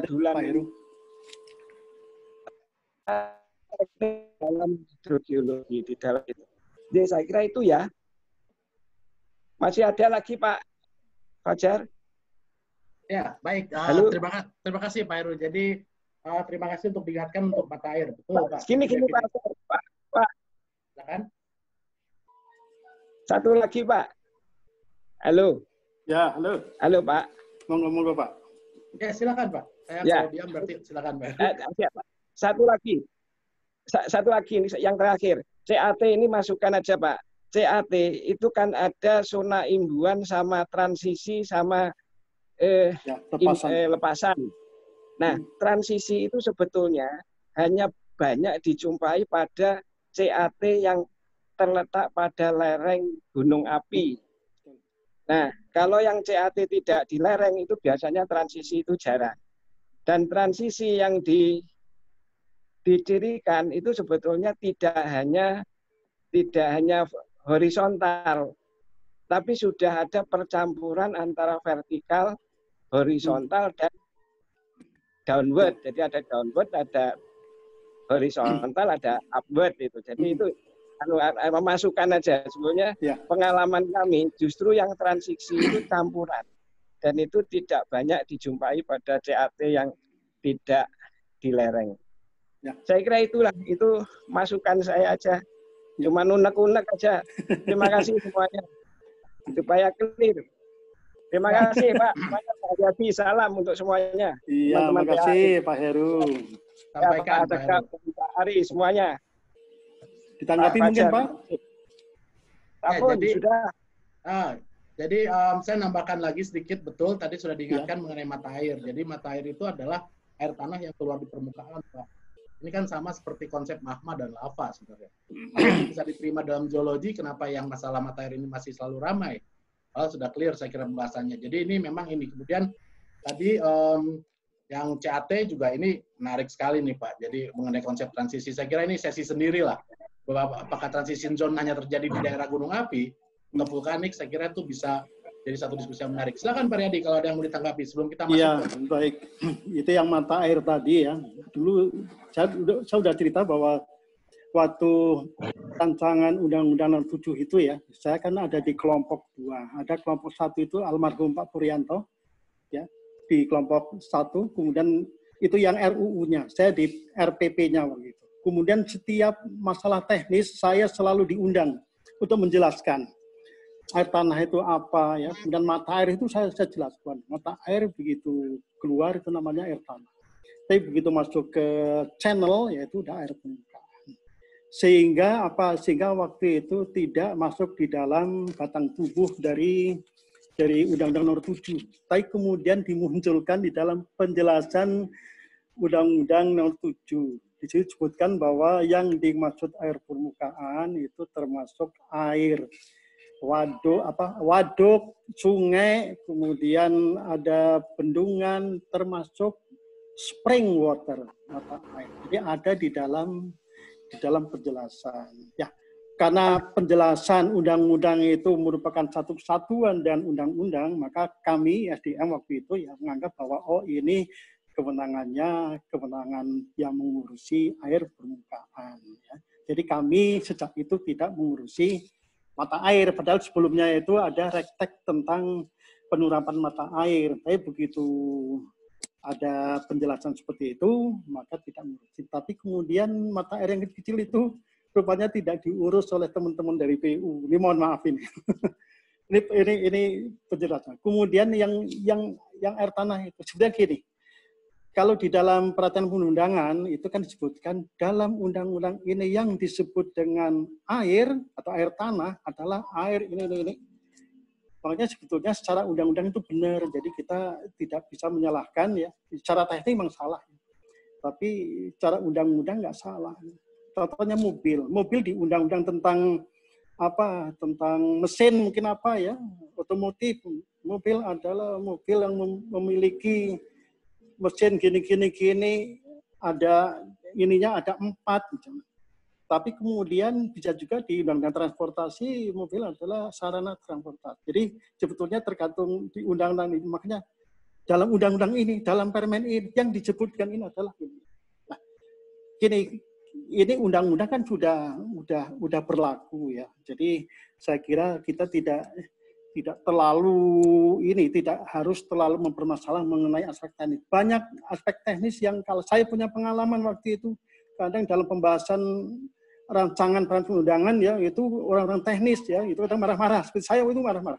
Tapi kemudian kalah dengan aspek hukum yang lebih banyak kesepakatan. Termasuk air tanah ya, kenapa kok unsaturated zone itu masuk ke air tanah? Itu karena waktu itu ya, itu bukan saya menjelaskan bahwa air tanah itu gini, satu zone. Tapi kemudian muncul bahwa deviasinya seperti itu karena apa? Ada katanya ya, ada pertanyaan bahwa kalau air permukaan itu PU ya, yang ngurusin, kemudian air tanah hanya yang satu zone, maka yang uncharted zone itu siapa yang ngurusin?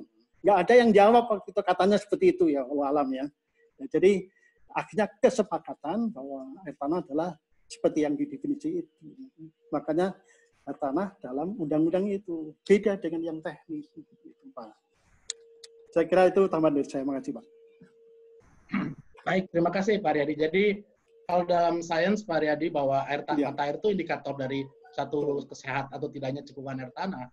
Jadi kita bisa melihat bagaimana baik atau tidaknya potensi air tanah dan juga sustainable-nya itu adalah melihat dari sumur yang kita buat secara artifisial, dan kalau alami ini kita lihat dari mata air.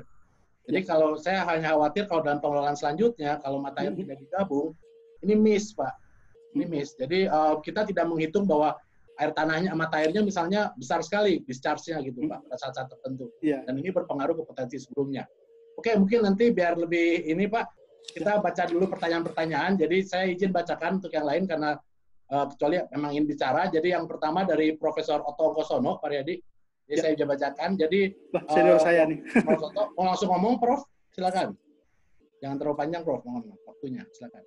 Dan jangan angel-angel. Mau ngobrol? Terima kasih. Sebetulnya, Assalamualaikum warahmatullahi wabarakatuh. Saya senang sekali mendengar presentasi ini. Pokoknya itulah apa yang saya ingin pahami dari senior peneliti cekungan ataupun air tanahnya sendiri itu supaya saya basic filosofi dari cekungan air tanah maupun pengelolaannya dan sebagainya itu bisa lebih paham sejarahnya. Nah, sebetulnya sudah saya tulis di situ, mohon dibacakan saja karena saya kurang anukan. Yang penting itu supaya ada diskusi sedikit, kalau sudah dijelaskan barangkali saya baru bisa menanggapi gitu. misalnya tentang penggunaan daerah tangkapan hujan atau daerah tangkapan air istilahnya itu kapan dipakai, kemudian dari das di mana masih dipakai oleh orang-orang kehutanan dan sebagainya. Itu tentu saja mereka kurang begitu senang, dan prakteknya juga mereka sudah mempunyai grup das ya dalam kaitan dengan pengelolaan wilayahnya, hutannya, dan kaitannya dengan ketersediaan air dan sebagainya.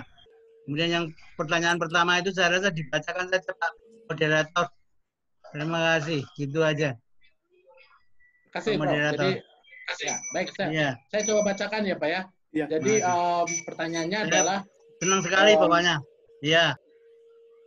Ya, saya coba bacakan ya Prof ya, Pak Oto. Jadi pengelolaan berbasis wilayah sungai dapat terdiri dari beberapa das. Bagaimana untuk das besar atau das yang dianut oleh KLHK? Jadi ini ada beberapa terminologi mengenai das. Kemudian bagaimana pengertian DTA atau DTH? Silakan Pak Riyadi. Ini mungkin pertanyaan dari Pak Oto. Ya, kalau basis pengelolaan sumber daya air itu kan WS Pak. WS itu bisa terdiri atas satu das atau lebih, atau pulau kecil dengan luas sekian itu ya, ada ketentuan itu ya. Jadi kalau yang dari basis pengelolaan das untuk LHK itu terus terang aja saya kurang paham, tapi ini kan katanya dengan sumber daya air ya. Kalau sumber daya air itu ya WS itu kan. Kalau air tanah ya cukupan air tanah gitu kan. Ya memang kata-kata yang mengadakan tumpang tindih ya, misalnya daerah mereka itu punya grup yang sudah ada SK-nya, Pak. Oh, gitu. Ya. Kalau nggak salah menteri. Iya. Ya. Supaya tidak double tafsir dan double pengelolaan dan sebagainya. Ya. Kebetulan kan saya anggota Dewan Sumber Daya Air Nasional. Betul. Saya cuma ingin tahu sejarahnya itu, pola pikirnya. Kalau Bapak tidak begitu juga saya nggak apa-apa. Kemudian yang kedua tadi tentang istilah kenapa kita memakai hidrogeologi atau geohidrologi itu bagaimana penjelasannya? Mungkin dalam sejarah diskusinya bagaimana hidrometeorologi atau meteohidrologi itu, karena kita kalau orang sipilnya hidrologi doang. Jadi semuanya pakai hidrologi atau pakai hidrogeologi gitu. Jadi disiplin masing-masing ini filosofinya saja saya ingin tahu sejarahnya. Ini kan ada istilah hidrologi Pak ya. Hidrologi itu ada surface hydrology, ada subterranean atau subsurface hydrology. Yang subsurface hydrology atau subterranean hydrology itu disebut hydrogeology. Tapi ini lebih kental ke geologi aspek geologinya ya. Ada istilah geohidrologi itu yang dulu pernah dijelaskan oleh Pak Heru ya. Ada hidrogeologi, ada geohidrologi ya. Yang saya tahu kalau hidrogeologi itu aspek geologinya itu sangat menentukan, misalnya wadah ya, sistem akifernya, basinnya segala macam. Tapi kalau geohidrologi itu lebih ke airnya, ke hidroliknya atau apa itu ya, ke airnya, wadahnya mungkin menyerahkan kepada ahli hidrologi untuk menentukan. Itu yang saya pahami. Tapi ada istilah hidrologi ya, kemudian ada subsurface hydrology, ada surface hydrology. Yang surface hydrology itu ya air permukaan. Kemudian yang subsurface atau subterranean hydrology itu adalah hidrogeologi atau geologi. Itu yang saya pahami itu. Mungkin ada pengertian lain, monggo. Apa sudah ada kajian misalnya oleh IHP UNESCO tentang air tanah ini pakai istilah apa atau bagaimana? Barangkali sudah dikaji atau dari Amerika? Ada, itu dulu saya pernah menulis hidrogeologi dasar ya untuk sosialisasi ya. Saya cari informasi itu tentang peristilahan itu. Jadi ada underground water ya, kemudian menjadi subterranean water ya, kemudian jadi groundwater. Underground water itu yang dulu yang kita anut ya air bawah tanah itu. Jadi kemudian akhirnya ada kesepakatan ya, konsensus ya, apa namanya, konvensi itu apa, konsensus apa ya, itu bahwa tidak menggunakan underground water, tapi groundwater. Makanya kalau kita baca ya, textbook atau jurnal yang sekarang ini pakai groundwater, nggak pernah muncul underground itu. Jadi yang saya tahu itu Pak Profesor. Iya, iya. Jadi pemikirannya begini, karena intinya kita ingin mengelola airnya, bukan kalau masalah geologinya itu lain bidang, tapi intinya kan dalam pengelolaan sumber daya air itu intinya airnya yang dikelola, bukan meskipun ada kaitannya nanti wadahnya, basinnya dan sebagainya. Terima kasih. Ya, cuma kalau yang kami pahami sekarang ya, kalau studi groundwater itu yang pertama adalah wadahnya. Setelah wadahnya itu ya itu kan apa basinnya, kemudian propertiesnya, ya parameter aquifernya. Wadah kemudian nanti dibagi-bagi, ada yang aquifer ini kemudian propertiesnya. Itu nanti yang akan menentukan apa itu kandungan air tanahnya. Itu yang saya pahami. Jadi wadah itu sangat penting dipahami gitu ya. Memang air tapi air yang ada di mana, yang di wadah apa itu cekungan, yang di bawah yang zona jenuh, ya itulah yang namanya air tanah. Jadi kalau kita mengelola air tanah ya kita harus paham dengan wadahnya, propertiesnya atau parameter aquifernya, ya.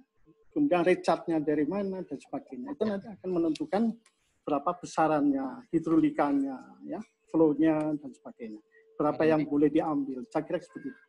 Baik. Saya sudahkan dulu diskusinya Pak Riyadi, terima kasih banyak. Jadi karena ada beberapa pertanyaan yang lain, ya, jadi hanya mungkin sedikit note Pak Prof. Otto. Jadi yang jadi masalah adalah air tanah ini jadi turun terus permukaannya dan kualitasnya berubah terus. Jadi kalau hanya konsen di airnya saja, ini menurut saya tidak efektif. Buktinya sudah ada dalam rentang waktu yang diceritakan oleh Pak Riyadi. Tapi kita bisa diskusi yang lain. Jadi saya masuk ke pertanyaan berikutnya nanti di sesi lain, Prof. Jadi kemudian ini dari Pak Andi Makawaru, Pak Riyadi. Jadi bagaimana NSPK turunan dari undang-undang ini? Karena teknis pengolahan CAT berbasis WS, sedangkan wilayah sungai. Sedangkan kita tahu karakteristik CAT merupakan konfigurasi struktur bawah tanah, subsurface, beda dengan WS yang berbasis morfologi permukaan. Silakan Pak Riyadi. Ya, baik Pak. Masih pertanyaannya bagus ini. Jadi sekarang kan baru ada undang-undang. Undang-undang mengamanatkan ya PP, ya. PP tentang ini. Kemudian NSPK, maaf, PP itu yaitu petunjuk pelaksanaan kalau nggak salah ya. Kemudian ada di bawahnya lagi, lebih teknis lagi, juknis namanya. Itu nanti akan diamanatkan di dalam PP. Misalnya NSPK itu norma, P-nya pedoman ya, kriteria itu ya. Nah itu nanti kan akan diamanatkan di dalam PP-nya. PP-nya itu akan mengamanatkan perlu disusun misalnya tata cara penetapan zona konservasi air tanah berbasis cekungan misalnya. Itu amanat dari PP untuk menteri yang ditunjuk atau yang punya kewenangan di dalam air tanah itu. Nggak tahu siapa nanti ya. Jadi seperti itu. Jadi NSPK itu ya itu seperti yang yang kami buat yang selama ini kan ada beberapa NSPK ya. Misalnya permen tentang NPA ya, kemudian permen tentang apalagi penghematan air tanah dan sebagainya. Itu ada di permen, itu NSPK. Kalau normanya itu kan yang pasal-pasalnya itu kan. Kemudian pedomannya itu nanti ada di dalam lampiran. Gitu Pak. Jadi nanti masih menunggu panjang kayaknya ini. Jadi belum ada PP-nya. PP-nya kan udah diamanahkan, tapi kan itu kan diberi waktu kalau salah 2 tahun ya. Sejak diterbitkannya Undang-Undang Nomor 17. Jadi nanti tahun 2001 itu wajib sudah ada PP yang diamanahkan yang ada 17 itu berapa itu? Termasuk permen PUPR itu ya. Itu harus sudah ada tahun 2021 itu harus sudah ada. Gitu Pak. Jadi NSPK itu sekarang itu ya belum ada. NSPK yang dibuat oleh IADN ya tentang air tanah itu otomatis yang nggak berlaku karena mengacu kepada Undang-Undang 11 ya, ada yang mengacu kepada Undang-Undang 7 ya. Nah, itu kan tidak berlaku. Ada juga yang mengacu kepada PP 121 tentang penggunaan air sumber daya air yang semuanya sudah dicabut. Sudah nggak berlaku itu. Jadi masih agak panjang itu sampai ke ini kayaknya itu. Sampai ke ada NSPK ya, petunjuk teknis ya, juknis itu kayaknya masih panjang ini karena PP-nya itu belum. Saya kira itu yang saya paham Pak ya. Jadi mohon maaf kalau ada yang kurang, mohon ditambahkan. Baik, terima kasih Pak Riyadi. Jadi ya betul Bapak Ibu sekalian, PP ini adalah justru tanggung jawab moral kita sebagai ahli air tanah.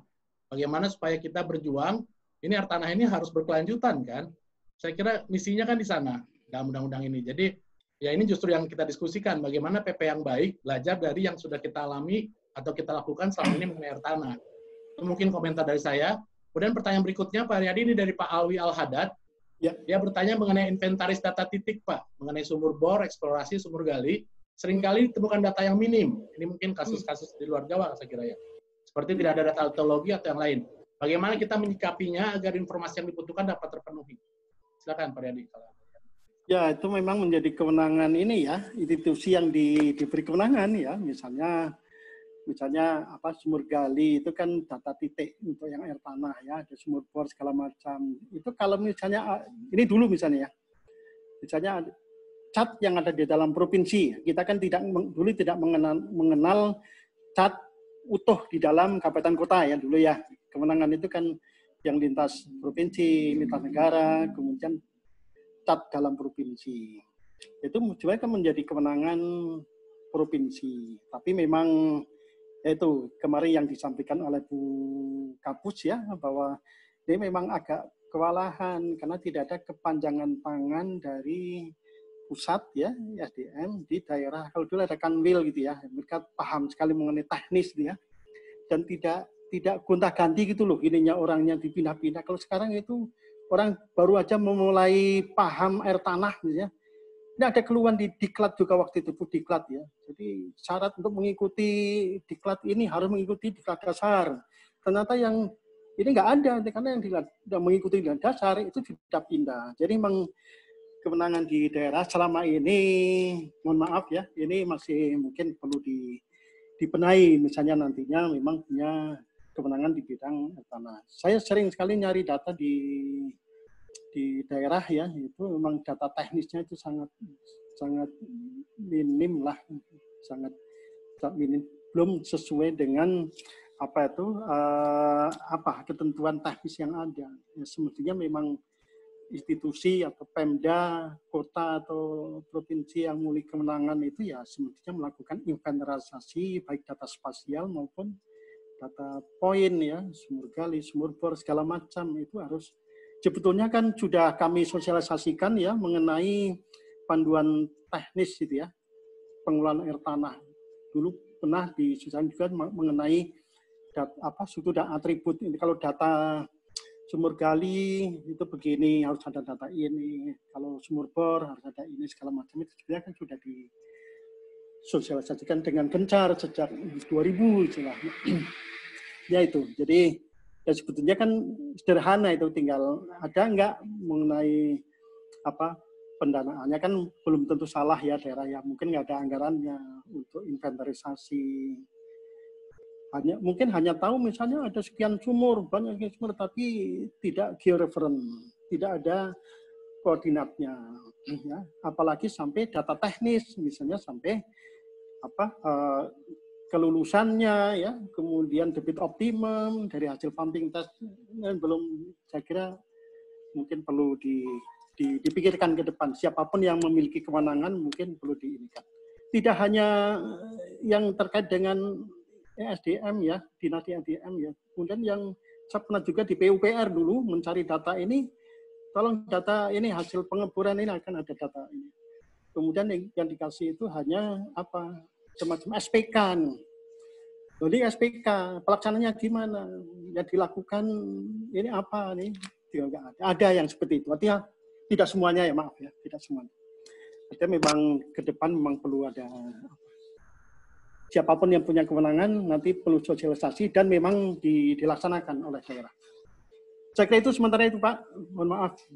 Baik, terima kasih Pak Riyadi. Jadi pertanyaan ini bukan pertanyaan, berikutnya ini adalah seperti saran dari Pak Idham Effendi ya, ini yang lagi sekolah di Inggris nih Pak. Ya. Jauh-jauh dari Inggris datang ya. Jadi mungkin sudah ada di chatboard bahwa tidak mungkin tidak ada undang-undang yang bisa mengacu 100% pada kajian ilmiah. Ini apa betul atau tidak? Kebetulan juga hadir dari PAG ya Pak ya, dari Dr. Budi. Mungkin bisa kasih komen sedikit nggak Pak Dr. Budi untuk acara ini? Silakan Pak Budi. Baik, terima kasih Pak Moderator. Ini kami tidak akan komen ataupun menambahkan apa yang tadi disampaikan Pak Haryadi. Saya kira sudah clear semua. Ini hanya kami ingin sedikit menyampaikan kronologi perjuangan pimpinan-pimpinan di Badan Geologi pada saat pembahasan waktu Undang-Undang 17 SDA ini masih jadi rancangan gitu ya Pak ya, supaya nanti Bapak Ibu semua clear gitu. Kalau teman-teman di Dinas SDM Provinsi maupun di beberapa akademisi sudah paham, karena waktu itu setelah undang-undang ini diparipurnakan jadi undang-undang itu, kita pernah mengumpulkan ada semacam workshop itu sudah kita sampaikan kronologinya. Ini mohon izin bisa share sebentar ya Pak Fajar Lubis. Silakan. Bisa share screen ya? Ya, silakan. Sebentar ya, silakan. Ini kan kebetulan di sini ada Pak Sekiar, ini mantan Kepala Badan Geologi kami, ada Pak Ade Jumarma juga. Ini sebagai semacam laporan atau pertanggungjawaban kami dalam mengawal waktu undang-undang ini masih berupa RUU. Masih belum bisa Pak Fajar, punten.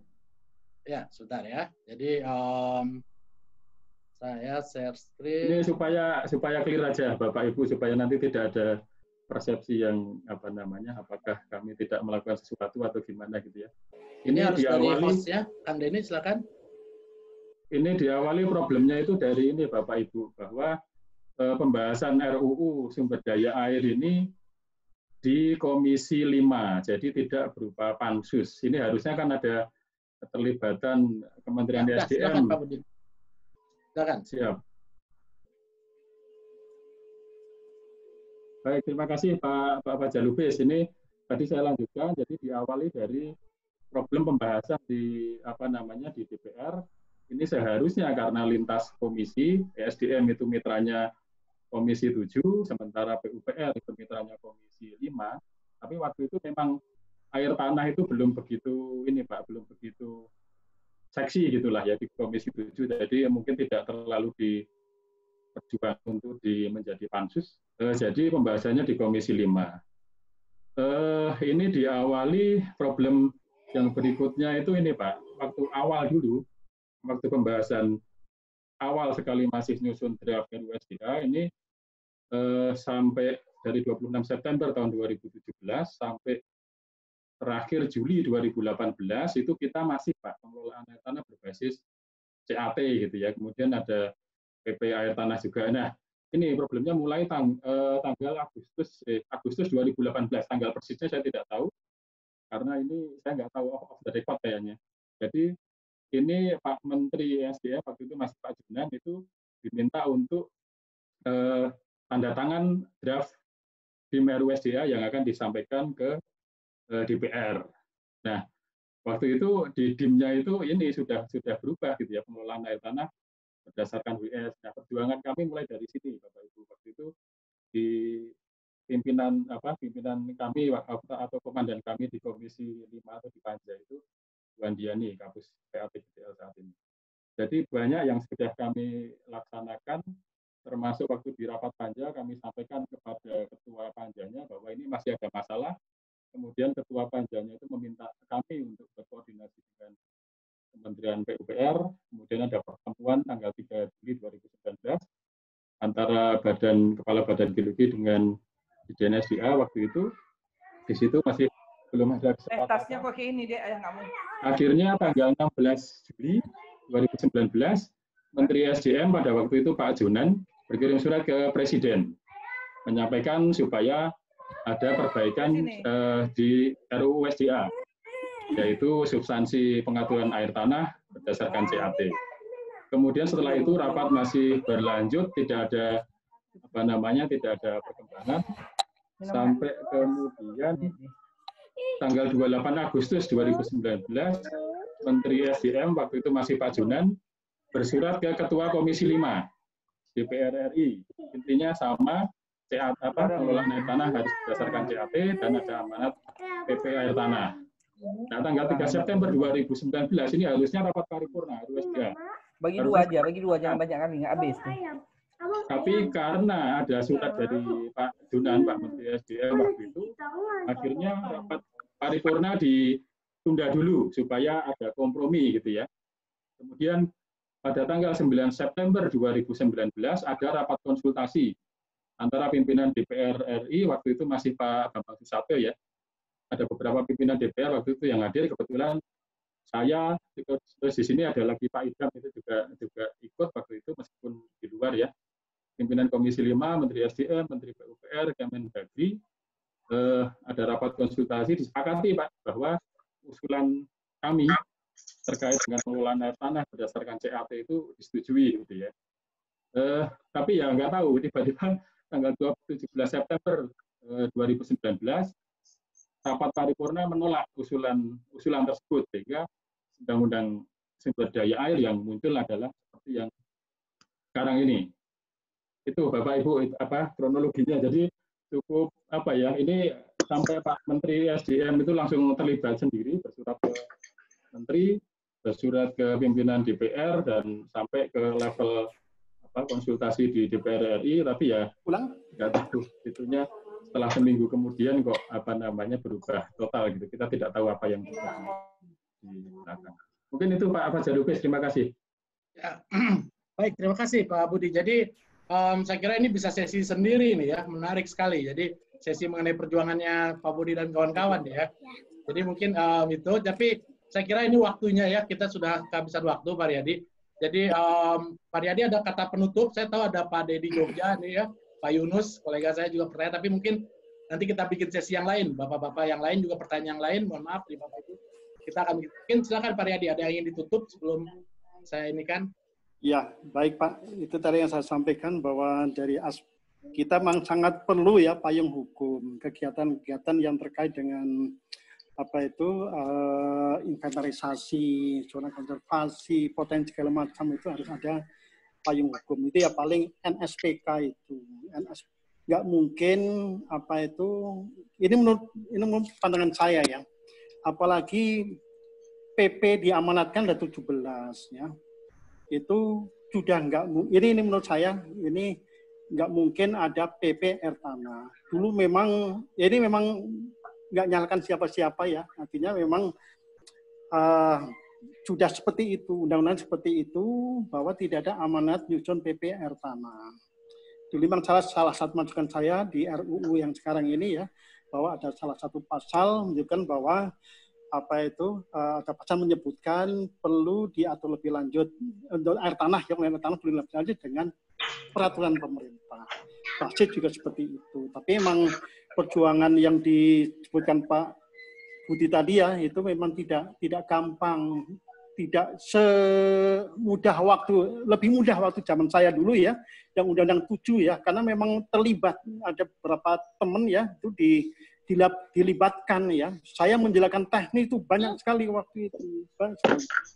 Itu sampai muncul ada amanat disusunnya PP air tanah. Dari situlah muncul bahwa menteri adalah menteri yang ngurusin bidang air tanah. Walaupun air tanah itu masih bagian dari air, ada kelembagaan sumber daya air waktu itu. Tapi ya ada kesepakatan antara dua menteri itu, Pak Suyar saya kira paham sekali, kesepakatan antara Pak Joko Kirmanto dengan Pak Yusdiantoro. Oke Mas, yang air tanah di jenengan, yang ini di saya. Nah sekarang sebetulnya yang kita tidak menyusun PP air tanah, maka mungkin caranya ya bagaimana agar ada kesepakatan. Kalau kita ingin air tanah dari kita, saya kira itu yang penutup saya, Pak. Mohon maaf ya. Jadi saya mungkin banyak yang tidak tahu ya, ada yang salah yang saya sampaikan. Mohon maaf.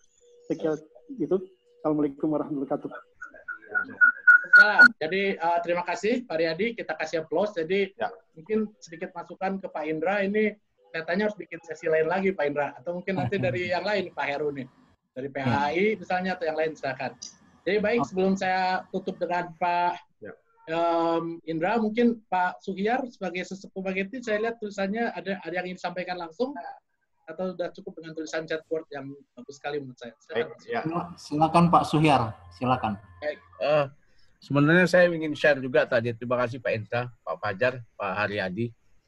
Ini Pak Haryadi ini memang sesepuhnya air tanah ini di Badan Geologi. Saya melihat begini ya, apapun juga undang-undang itu sudah keluar ya. Apakah kita bisa tidak? Pertama saya sepakat tadi dengan Pak Heru bahwa masalah teknis itu akan menjiwai PP yang akan kita buat, peraturan. Itu yang pertama. Yang kedua adalah undang-undang itu sudah terbit. Sejauh mana kita bisa juga terlibat banyak membuat PP, mungkin ada suatu forum bagaimana PP itu harus disiapkan dalam konteks air tanah gitu ya. Mungkin Badan Geologi harus sudah proaktif juga menyusun ini dengan teman-teman yang lain. Yang ketiga adalah saya membayangkan begini. Kalau bicara pengelolaan air tanah, pasti domainnya domain heavy-nya itu domain geologi gitu loh. Yang saya maksud adalah inventory, tekungannya, kemudian konservasi, kemudian zona pemanfaatan dan sebagainya. Feeling saya adalah dalam konteks pengusahaan itu PU, tetapi dalam konteks pengelolaan, dalam konteks inventory, konservasi dan pendayagunaan itu harusnya ada di lembaga kegeologian. Katakanlah Badan Geologi. Nanti pengusahaannya, izin pengusahaan itu silahkan dengan mengacu kepada pedoman-pedoman yang akan dikeluarkan oleh lembaga geologi. Saya kira sudah harus didengungkan bahwa kelembagaan untuk pengelolaan itu ada di Badan Geologi. Harus sudah didengungkan gitu loh. Sehingga nggak ada keraguan-raguan nanti pada saat membuat PP-nya. Saya kira itu sedikit masukan saya. Silahkan kalau ada masalah teknis, saya kira dijabarkan saja masalah teknis yang apa, kemudian sejauh mungkin kita juga sudah menyiapkan PP sebagai mandat dari undang-undang ini gitu loh. Ketiga, dalam masalah kelembagaan harusnya ada keberanian bahwa pengelolaan itu ada di lembaga yang menangani yang memiliki kegeologian, kemudian pengusahaannya silakan di PU. Saya kira itu Pak. Terima kasih Pak Indra, Pak Haryadi. Terima kasih Pak Suhyar. Terima kasih Pak Suhyar. Jadi betul Pak. Jadi memang yang harus kita concern ini adalah bagaimana mengelolanya, konservasinya. Karena saya yakin betul bahwa yang paham itu adalah ahli geologi air tanah Indonesia Pak. Untuk air tanah Indonesia ini. Yuk, mari kita berdiskusi secara ilmiah dengan bidang-bidang ilmu lain. Karena kan kuncinya geologi kita yang sangat beragam sebenarnya. Itu menurut saya Pak. Jadi ya kita jangan kebingungan misalnya, tapi tetap kita membangun ilmu air tanah Indonesia. Bisa kan Pak Suhyar? Ada satu lagi Pak Fajar. Punten, boleh satu lagi Pak. Satu lagi. Silakan.